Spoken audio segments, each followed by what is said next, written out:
for it.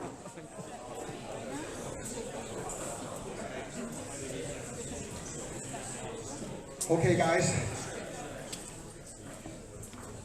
Your 2 minutes are up. Now it's about this keynote. So, thank you for your attention.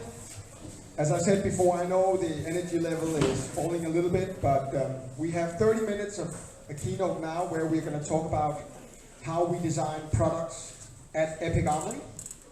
I hope you'll enjoy it. We'll make the best to make it, plentiful and enjoyable.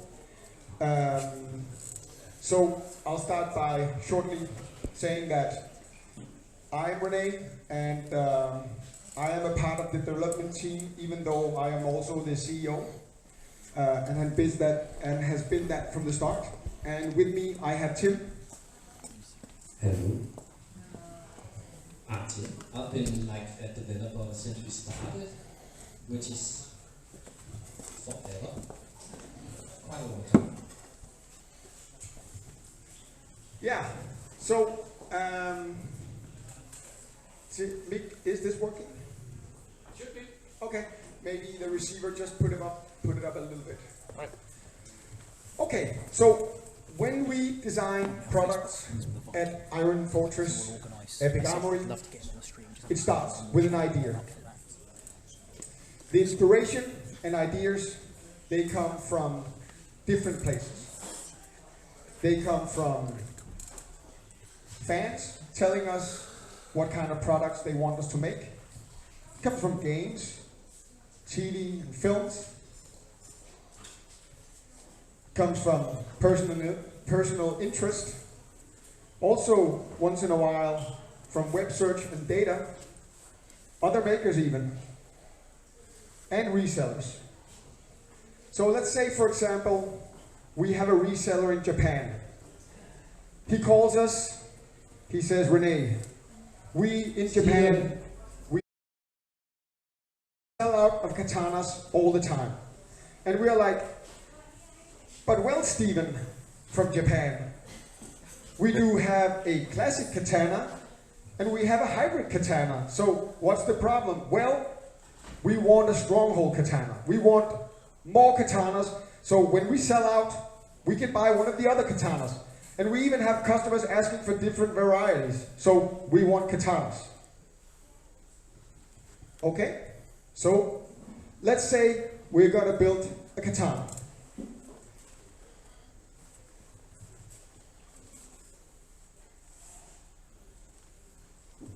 Well, then we have to figure out how we're actually gonna go about it. How we will define the project. We're gonna look at technology. What kind of technology do we need? Source, a good example. Is it the EVA stronghold, or is it classic, which is foam carved by with latex on? And we need to look at the capacity. Where do we actually have the capacity at the moment? And yes. Yeah. So for example, with the katana, in this example, we already have a classic katana, and we have a hybrid katana. And in this case, the project and part of the project is defined by we are being asked to make a katana in the stronghold range, for example. So when we define that project, the technology is available for us because we already made stronghold swords. So we are basically going to build something else which is stronghold, but just another design. So if you look up there, you see that we have the Epic Circle standing there, and we also had the Epic Circle on the other side.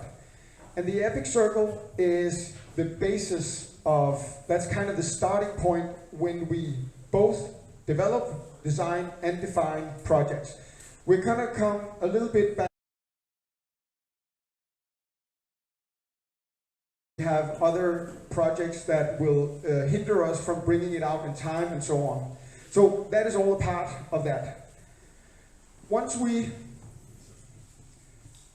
once we kind of had those basics put in place, we start a brainstorm. And that brainstorm kind of goes back and redefines the project. So you have like a loop, and those two things come together. It could be, for example, in that case, do we build a katana where we want, let's say, a wakizashi, which is a small katana, and a katana and a nodachi, which is a big katana? Or do we, for example, want to build a katana that can do several things, like, for example, when we go to the Luca Fair and we see at booths, we see companies selling katanas in 40 different varieties. And people are buying them and using them because they are inspired by movies and TV. So defining a project can be, will it be a part of a range, or will it be a project in itself that can do different things? So for example, let's say we do a katana where we can do more different things with the same. Then we would do, for example, 3 handles, but 1 blade. And then those 3 handles can be colored in different varieties, wrapped with different wrapping, and combined with the blade, and that way then you suddenly have 9 katanas. So that is an example of how we can define that. In that brainstorm, we need to decide what kind of parts do we choose to put into that project. So for example, in a brainstorm where we are working with a katana, it could just be Tim and I drinking coffee, sitting down, talking about, what goes into the elements of making that katana. But if we are, for example, looking at a project like we're going to see like in 20 minutes, then it's more like a team brainstorm where we are sitting, putting a lot of parts on a whiteboard and scratching out which part we are not going to bring into the selection. So a brainstorm can be a lot of different things. And in the end, we define where and what kind of product line are we going to launch. Is it going to be one, like only a stronghold, which is a katana? Or is it going to be like both in classics and hybrids and in something else because it's a part of a collection?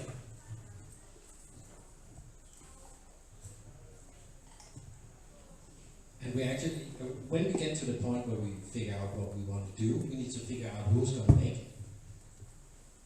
And we got quite a lot of developers out here, so and with each different skills, we need to figure out who's got the time, who's got the skills, and that's about it.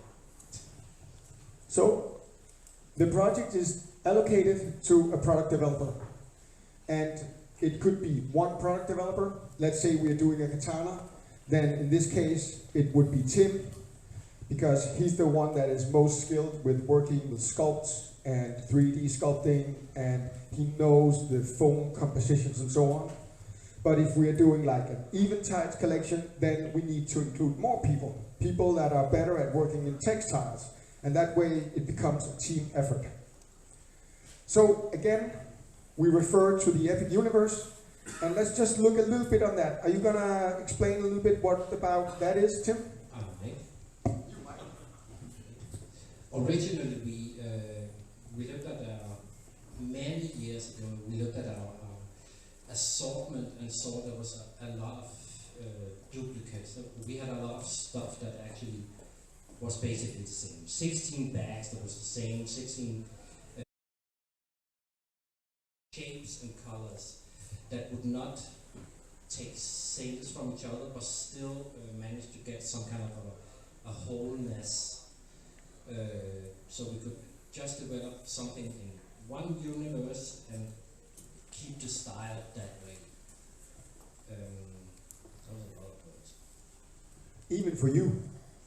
Yeah. Very nice, Tim. I'm impressed. Okay, so if I could elaborate a little bit on that. So we have 8 different universes in the Epic Circle, and they all have some dogmas, and they have some rules. So for example, if we have the ethereal universe where we have the elves and the fae and the creatures of the forest, we have like a style sheet, and we have imagery that will show what's the kind of lines and what kind of, feeling and stuff does that come, but it also comes with some rules. So for example, what could be a rule in the ethereal universe, Tim? In the ethereal universe, it could be we are not supposed to use, no, the dogma is we are supposed to use warm metal. That means golden, bronze, copper, warm metal. We can't use steel. We do it anyway, but for weapons, because otherwise it wouldn't work. But we are not supposed to use steel for armors. So you can imagine my hardship when Australia calls on the phone and says, Rene, here down under, we love, I don't know if they say it like that, here down under, we love your Illumine armor. It's amazing, but people keep asking us for getting the Illumine armor in silver. Please make it. And we're like, Real conversation. real conversation. All this is real. It's totally real. And we're like, on the team, having discussions. It's going to break our rules. It's going to break our dogmas. We're going to go out of line. What are we going to do? And in the end, we were like, nah, we're not going to do it. Go fishing. Or something like that. Last rule. So in the ancestral universe, which is like inspired by the Far East, at least from here, what could a rule be there? Yeah, we can't use buckles. We're supposed to tie everything. Normal Western buckle pin, we can't use that. So it's rings and strings and stuff. That's it. As you said, try making a belt without buckles, right? Stories, it doesn't have elements of other than just imagery. There is no narrative in there. It's only the looks.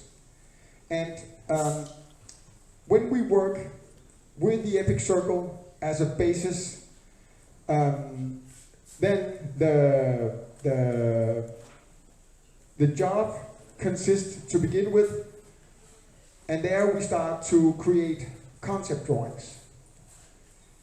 We search the web for inspiration. We search the web for facts. For example, let's say we have a katana. We need to make more different katanas. So there's a name for a katana. What if we want another katana which is similar? Then fact could be, well, a katana is also called a nohi, for example. So a nohi, that could be a name. So we want to be fairly within, certain facts when we relate to history. And of course, we also have discussions on the team. There's a lot of discussions going on with coffee and other stuff where we just discuss how and what we're going to go about by doing that. But to sum it up, the universe, the purpose is to limit the developer and create consistency in the design. And by limit, we mean that the product developer cannot just turn off at left and right and go wherever they want. They are very constrained to these specific dogmas and rules, and that way there is a consistency in the expression of the product.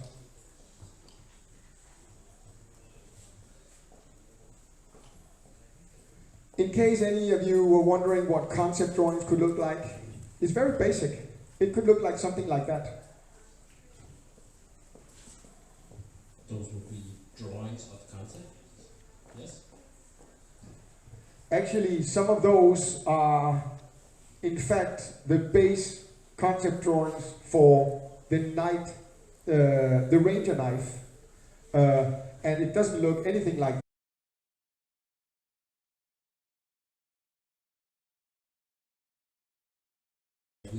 We now agreed on what to do and why to do it.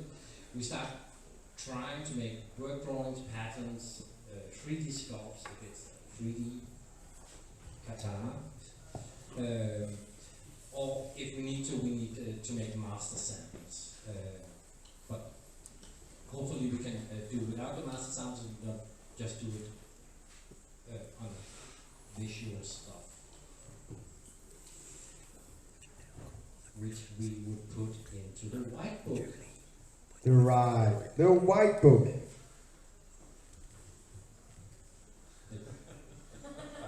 It's not white? It's not white at all. It's not even a book. It's not even a book. It's a horrible name. Okay. Who came up with that name, Thomas? He's not here anymore. Okay. He went to sleep. Anyway, so this white book we are talking about is a development software. It's basically a database where we put all our documentations into that.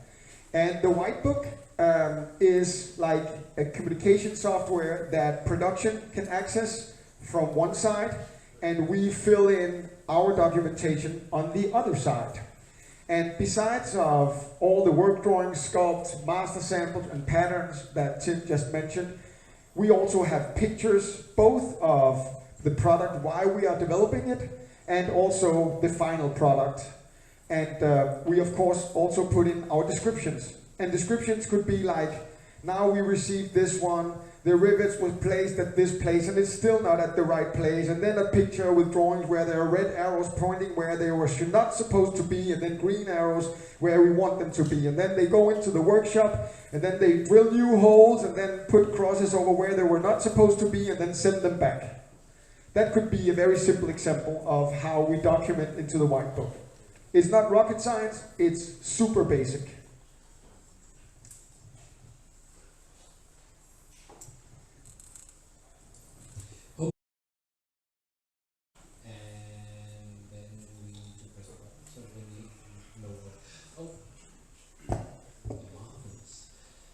And then when we get the master sample, we need to do some testing, which would be primarily, for my sake, on durability, and does it actually fit the measurements, and does it hold up as expected? You could say that, just to sum up, once we have all the documentation that we require in the white book, we reach a point where we're like, okay, we're now confident enough to have a countersample made. Sometimes we build that countersample ourselves, but also sometimes we just build the documentation and have the first countersample built at production.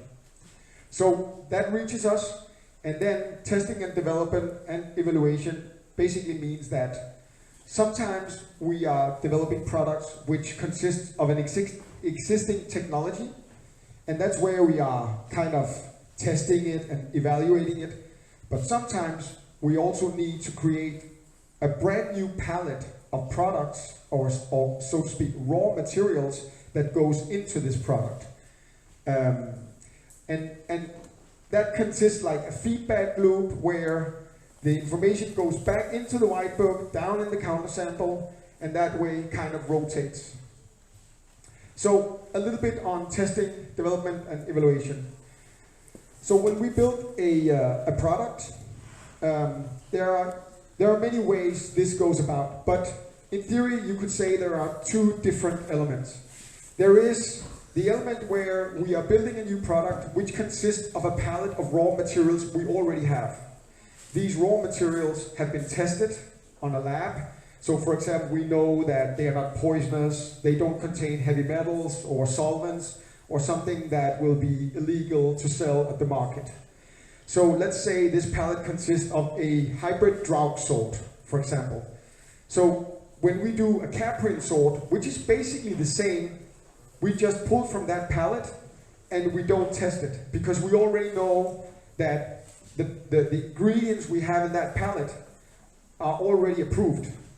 And we are testing for mainly three things. We are testing for chemicals, we are testing for mechanics, and we are testing for flammability. Those are the three things that are mainly required when you build a product. And when you're building a new product, then you are pulling from a new palette that you need to create.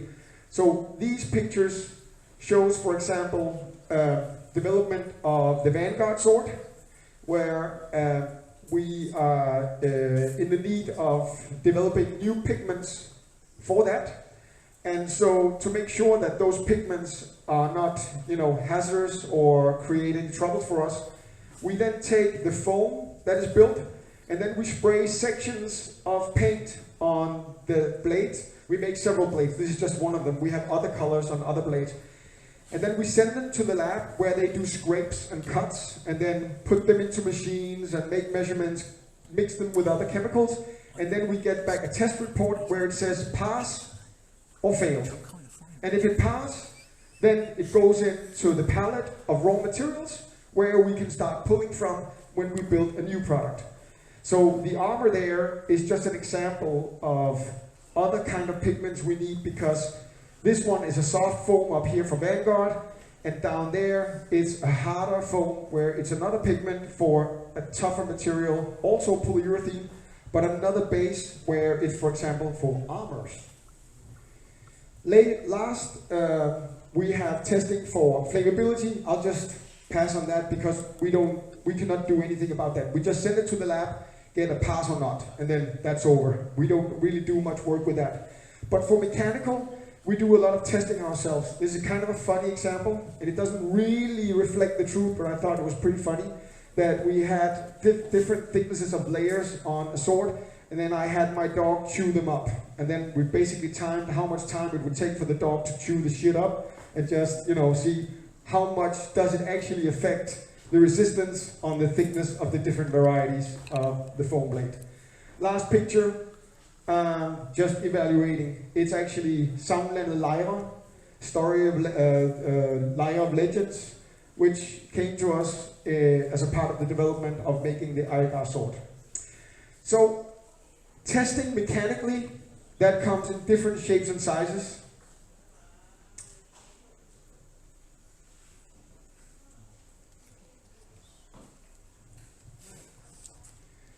It can be guys just slamming up stuff like that.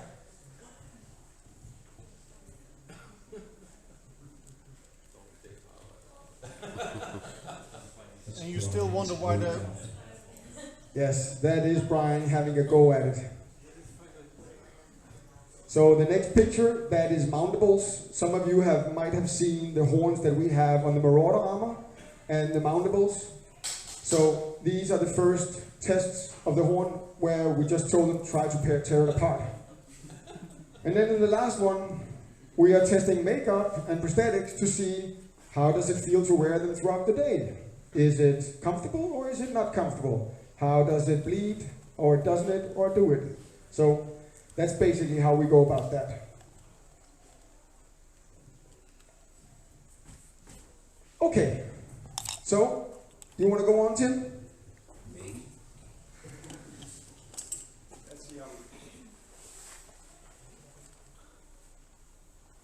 We're done testing now, so apparently something's going to happen. Yeah. Yes. So with all that testing. Yes. After the testing, something's... No. There's like feedback. No, it's not going to happen. It's going to happen. Sorry? But yeah, we still got the feedback loop. We're going to test it. If it works, it's great. If it doesn't work, we're going to go back to the white book, back to counter samples, adjustments, and until we make it work, hopefully. And you can say this, keep rotating until we are happy. Always throw it out. Yeah, that happens from time to time, that we actually throw things out, because you reach a point where you could say you don't want to use good money throwing after bad money. So, and in the end, it gets approved. And that also goes into the white book and are registered, so the production knows that it has been approved and passed. From there, we start looking at prices. How are the prices compared to the production and everything? Because we don't want to create a product at any cost. We have targets where, for us, it's important that the end product in the market reaches a recommended retail price where we think that it has a high value for the customer. I mean, we could build almost anything if we would pay the price for it. But we don't think that it's worth making a product if the price is too high. It's just one of our philosophies. We just want to keep the price at a certain point. And if not, then we're not doing it. For example, the Vanguard series that I showed you earlier on today. Now, you might not know this, but if any of you find the Epic Armory catalog from 2016, there are two musketeers standing back to back. And they have some nice suit on there, and one musketeer is actually holding the rapier that we just are going to release in 3 months. That is almost 7 years. 7 years where we have not been happy with the development of the foam.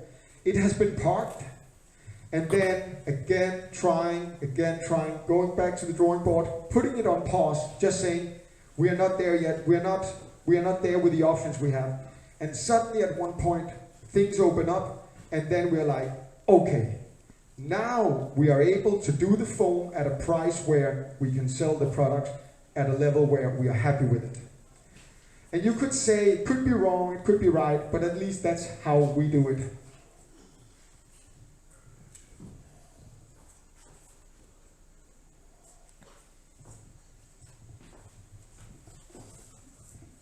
Please do go on. It's your field of experience.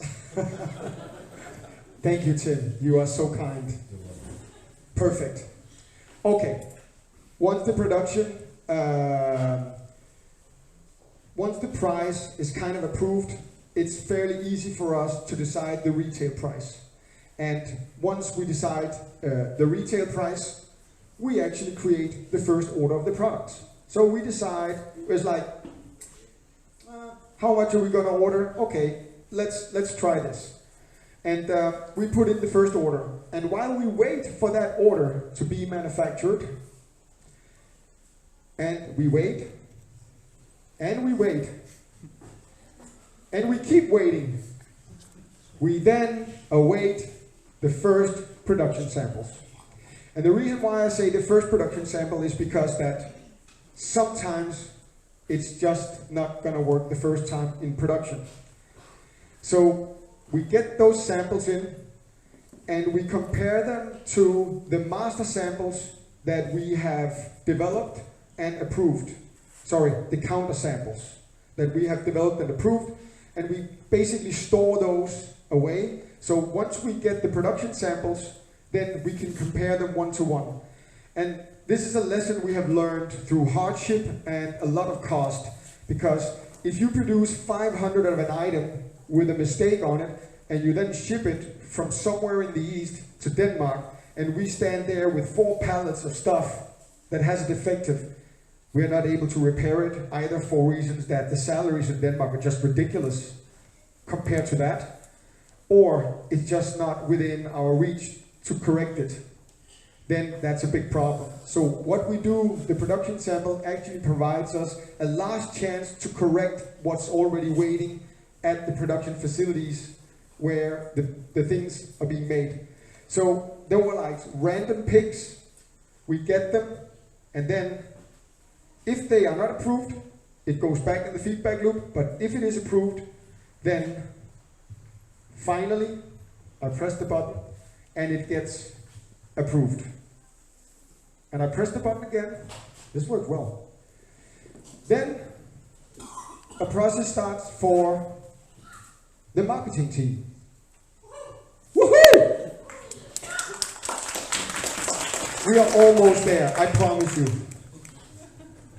So we kind of call it prep for web, and that consists of, and it should say that once we receive that production sample, we give it a go, and then they start shipping it. So it goes on a container, it goes on a boat, and then it goes to the harbor and on a ship. And while that happens, we do the copywriting, we do the attributes, we do videos, we do photos. All these things are created while the products are in transition to our warehouse. And suddenly, they arrive at Epic Armory. And that's where the excitement begins. Because we then have the product developers. They are going to inspect the products. We did have the production sample, so we are fairly sure that it's going to be okay. But something can happen during shipping.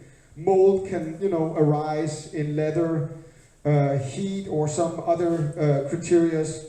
Boxes being banged around, or just packed improperly, or stuffed the wrong way in the container, foam squeezed. There can be a lot of things. But once those product has been inspected and they pass, then they are released onto the shelves. That's where they basically go into our warehousing system and goes on stock. And then the marketing team, woohoo! Woohoo! Yeah, you met Mick, right? We planned the release date for that, and the release date is sometimes different whether it's for our resellers or it's for our end consumers. It depends. And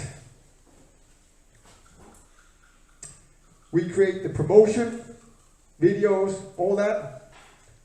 And finally, when we reach the release date, it is released onto the website and found under the novelties in the web stores. Thank you very much for your attention.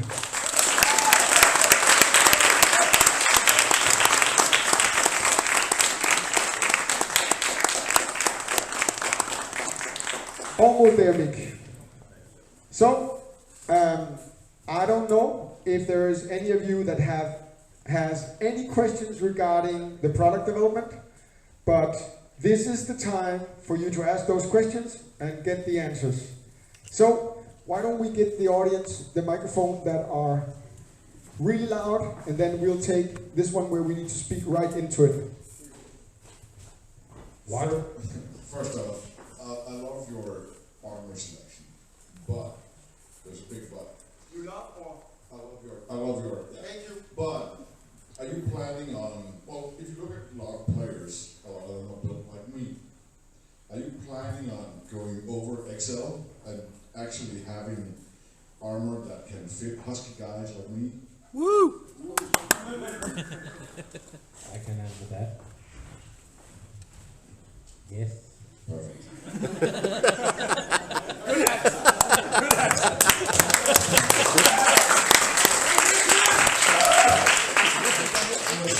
Question to your entire product chain. Have you ever made a cradle to grave renewable survey? If we have Made a cradle to grave renewable survey about the lifetime effect your materials have on the environment when it's thrown away. But the good thing is a lot of items hold on for many years, but they will inevitably end up somewhere in a dump, and the effect it has on the environment. Have you ever made a survey? I can answer that. No. No, we haven't. But we do know that we have a life expectancy on the products when we develop them. We have like criteria on how long time we want them to last. And there are some materials that disintegrate after a certain amount of time, but we have decided to, at least our awareness, not to have those products in our product lines. I have seen, coatings start going mushy, foam that start to disintegrate, at least to my knowledge, none of our products, at least until this day, has that. So you could say that they would last as long as they are not totally fucked up and destroyed. Basically, that's the best answer I can give. But I will say something else. We have had a lot of questions asked about, will we do vegan leather? So products where no animals were killed, because that is a thing and it is important to some. And we have looked into using like coconut and other renewables, but we have not been able to find materials that are sustainable in a way where they are also sustainable for the purpose.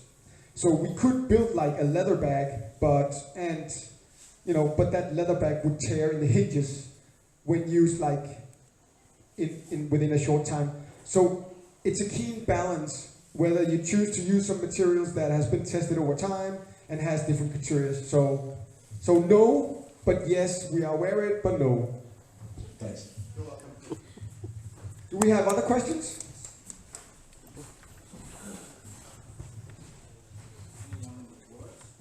Eventide soon. Oof. I'm doing my best for you. So you've given us a really in-depth production process there. Thank you. How long did it take you to put that production process together? And what have you dropped out along the way that you now question why you ever did that in the first place?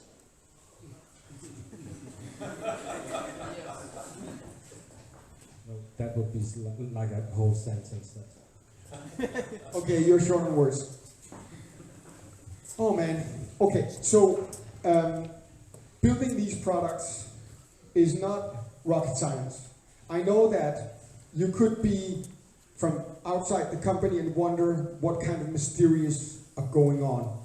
But it actually kind of shows itself along the way, because in the end, you basically just document the processes that you're going through. Because if you don't do it in the right order, you pay a price. So for example, production samples, it's a result of us getting like too many on stock and realizing we have to throw them out. And it's just horrible. So you could say, you know, that we figured it out, but we haven't really figured it out. This is something that has been developed over like years and years, where we just document, rewind, rethink, and then just correct it. So in the end, this is just a matter of experience. There is probably some things that have been left out in the process, but I can't say what. I admire your being true to your rules and dogmas. Thank you, Magic. But I have a question. Yeah, so why limit yourself so much if you had a ready business case?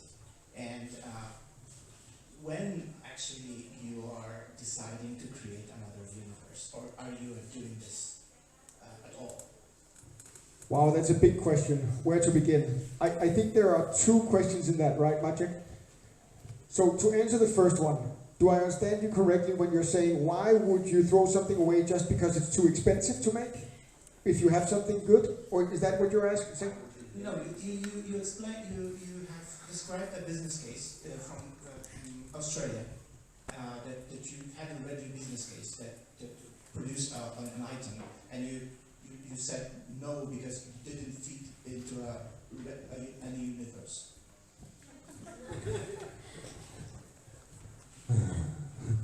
Because I know. it's not really limiting ourselves. It's helping ourselves develop a brand that is stronger. We need to choose something that we don't do to get a stronger brand. So yes, it is a limit, but it's not a limit. It's a help for us. So we actually have to do less to gain more in the long run. But it is the long run.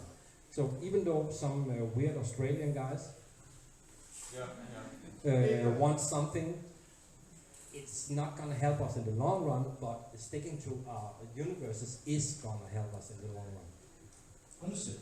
But, You know. but if you are at all creating a new universe, We are creating new universes because we sometimes make stuff that doesn't fit into. We have the Dark Moon universe. It's not. It's a brand. It's not a universe. But we don't need to create new universes because the circle is made so everything is included. Hopefully.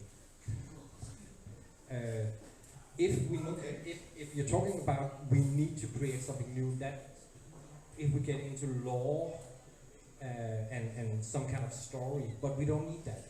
We should have all the lines, all the colors, all the stuff that you would need for you to pick and just use that. So we shouldn't need a new universe unless we do, and then it's his problem.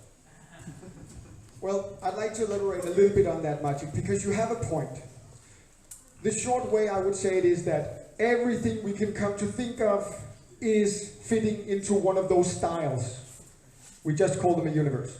Then, well, at least until now, we've had everything we could come to think of fit in one universe.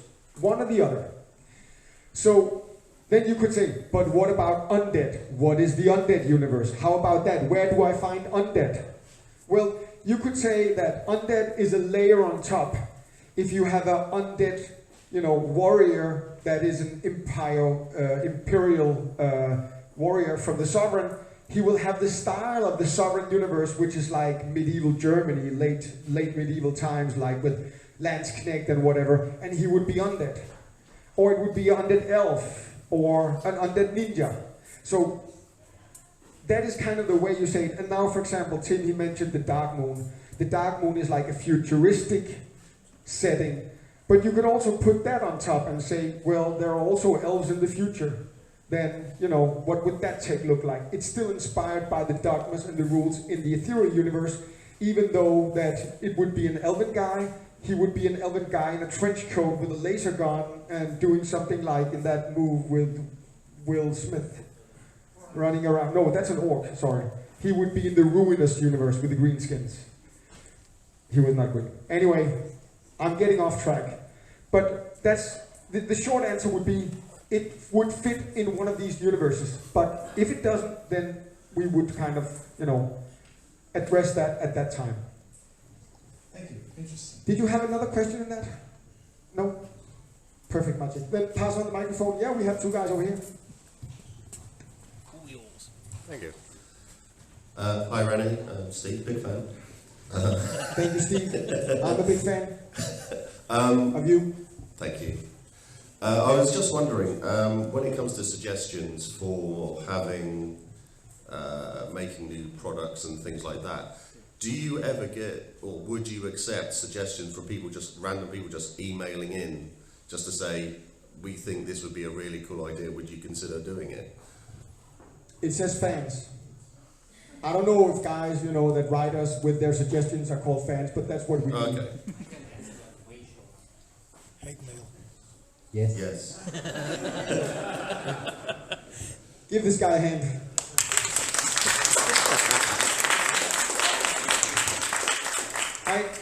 I would say that that's a really, really long discussion, but if I could, I really like talking about this, so I'll try to make it as short as possible. I think that we listen to fans that they tell us, we want you to make this. And we really, really, really consider it because people tell us all the time.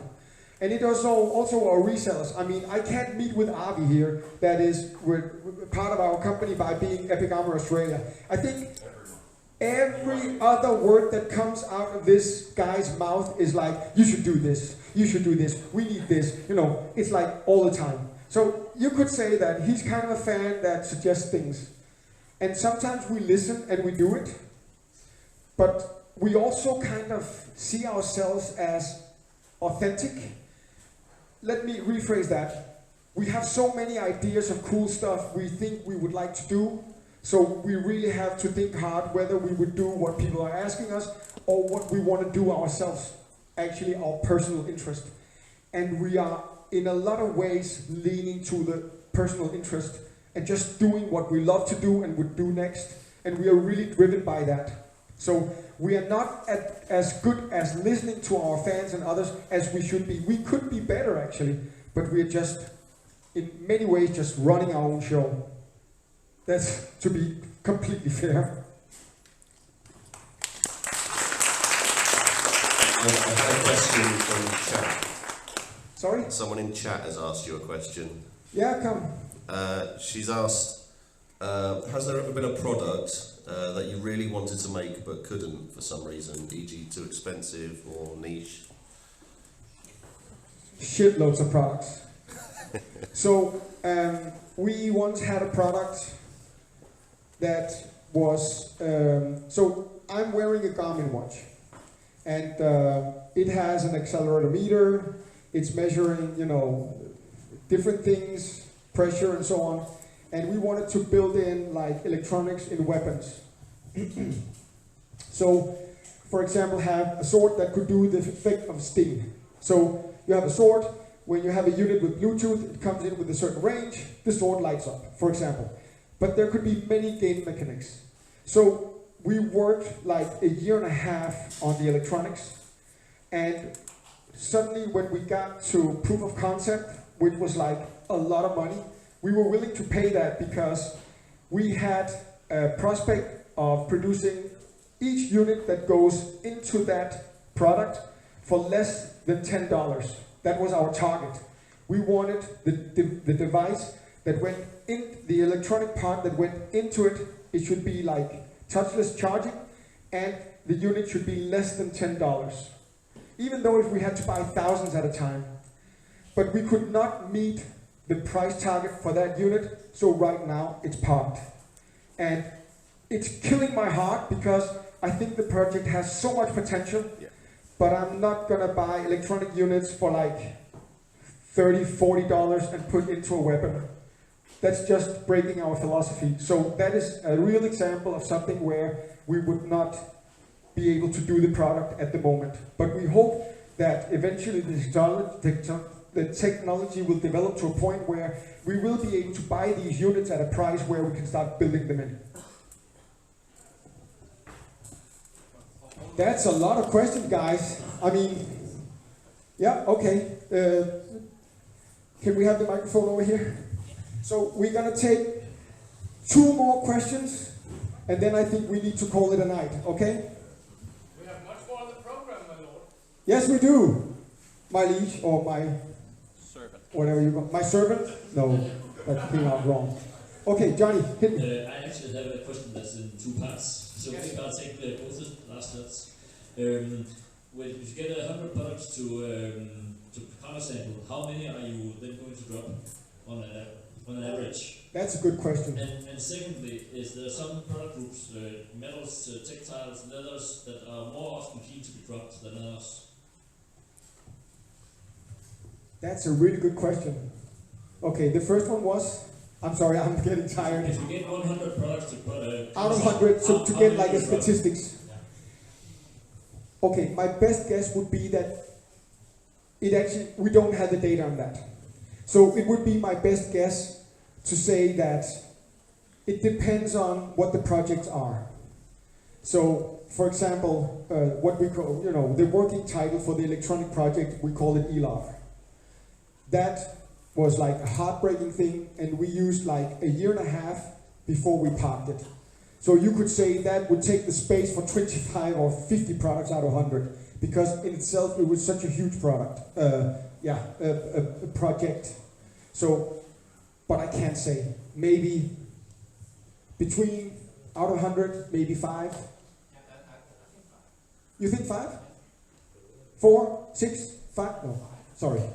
Okay, that's my best answer. 14 years, it's about 5. Next question. Yeah, the second question was, is there some product group that is more keen to be dropped? Do you have more problems with that? Electronics, Yeah. Good one. foam. Development of foam is like, and I could probably imagine we have Patrick Lazard from Kalimazoo. I mean, he's a master chemist that has been working with foam for more than 20 years, and he's super passionate about it.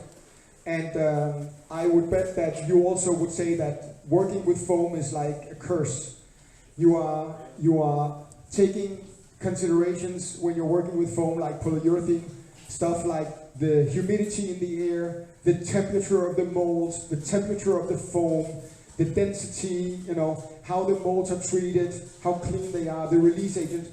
It's ridiculous. And every time you get it, at least we do, we cannot get it in barrels less than 200 liters. So we need to get it done and then try it, and then we discard it. So foam. Last and final questions. Thank you for your question, Johnny. Are you the gentleman that wants to ask the last question of the evening?